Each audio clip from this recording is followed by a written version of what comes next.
How is that? What is that one? Barbecue? Barbecue steak and fries. On a pizza. On pizza, it's awesome. Interesting. I don't know about that one for me. I think I'll try the macaroni and cheese. All right. I seriously want to keep calling you Ian. Elliot. So I've heard you guys have a lot of different pizzas there at Ian's Pizza. Can you tell me a little bit about some of the pizzas that you guys have? Yeah, definitely. Our most popular slice is by far the macaroni and cheese. We probably sell 4 or 5 times more of that than anything else.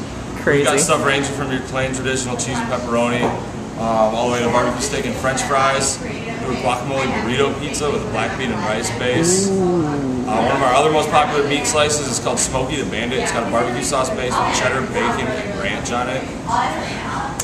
Yum. And, I mean, we'll do anything. We also make custom pies, so if you can think of it, we'll make it for you. Oh, that's very cool. Some different pizzas then probably are at most pizza joints here in the city. So, you know, just kind of is that kind of the deal as the unique different pizzas? Yeah, we're definitely known for being really creative with our toppings. All right. I've heard people say, like, if you can think about putting it on a sandwich, Ian's will put it on a pizza. That's cool. Very cool. Well, I'm looking forward to checking out some of the new pizzas that you guys have got. Thanks.